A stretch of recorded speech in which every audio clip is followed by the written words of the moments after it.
समय पश्चिम बंगाल से बड़ी खबर आ रही है। पश्चिम बंगाल सरकार ने भारत बांग्लादेश सीमा पर चौकियां बनाने और कटीले तारों की बाड़ लगाने के लिए सीमा सुरक्षा बल को जमीन सौंपी है। केंद्रीय गृह मंत्री अमित शाह ने गुरुवार को कहा है कि पश्चिम बंगाल में नवगठित बीजेपी सरकार ने बांग्लादेश सीमा पर बड़बंदी के काम को मजबूत करने के लिए 7 दिनों के भीतर बीएसएफ को 600 हेक्टेयर भूमि सौंप दी है। गृह मंत्री अमित शाह ने कहा कि बीजेपी ने राज्य में बॉर्डर पर बाड़ लगाने के काम में तेजी लाने के लिए अपने चुनावी वादे को पूरा किया है। उन्होंने कहा कि हमने चुनाव प्रचार के दौरान वादा किया था कि यदि आप हमें सत्ता सौंपते हैं तो हम कुछ ही दिनों के बाद भीतर बांग्लादेश सीमा पर बाड़ लगाने का काम शुरू कर देंगे।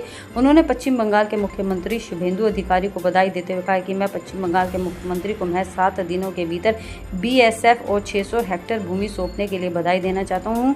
चिकन स्नेक क्षेत्र में 121 हेक्टेयर भूमि भी केंद्र सरकार को सौंप दी गई है। गृह मंत्री ने आगे कहा है कि इस कदम को बीजेपी के व्यापक राष्ट्रीय सुरक्षा एजेंडे से जोड़ा और दावा किया कि बंगाल में सरकार परिवर्तन के बाद बांग्लादेश सीमा पर घुसपैठ पहले ही कम हो गई है। उन्होंने कहा कि पहले ममता बनर्जी के शासनकाल में हर दिन घुसपैठ होती थी, लेकिन अब घुसपैठियां खुद ही वापस लौटने लगे हैं। मैं घुसपैठियों से कहना चाहता हूं कि समय रहते ही खुद से अपने देश को वापस लौट जाएं। केंद्रीय गृह मंत्री ने यह भी टिप्पणियां बीजेपी के देश भर में बढ़ते राजनीतिक प्रभाव को उजागर करते हुए की है। उन्होंने हाल ही में हुए पश्चिम बंगाल विधानसभा चुनाव का जिक्र करते हुए कहा है कि बीजेपी ने तृणमूल कांग्रेस के नेतृत्व वाली सरकार को निर्णायक रूप से हराया था। उन्होंने आगे कहा कि आज बीजेपी देश के 80% भौगोलिक क्षेत्र में शासन कर रही है। हाल ही में बंगाल में चुनाव हुए जहां दीदी की सरकार पूरी तरह से साफ हो गई है। गृह मंत्री अमित शाह ने यह भी कहा कि बीजेपी का भगवा झंडा पूरे गंगा क्षेत्र में उत्तराखंड में गंगा सागर तक लहरा रहा है। को ये भी बता दें कि बंगाल विधानसभा चुनाव के दौरान गृह मंत्री ने एक जनसभा में कहा था कि घुसपैठियों को चुन चुनकर बाहर निकाला जाएगा। उन्होंने कहा है कि अब घुसपैठिया खुद ही वापस जा रहे हैं। पश्चिम बंगाल में बीजेपी सरकार ने डिटेंशन सेंटर बनाए हैं, लेकिन हम सब चाहते हैं कि घुसपैठिया खुद वापस चले जाए। राज्य में बीजेपी सरकार बनते ही प्रशासन सख्त हो गया है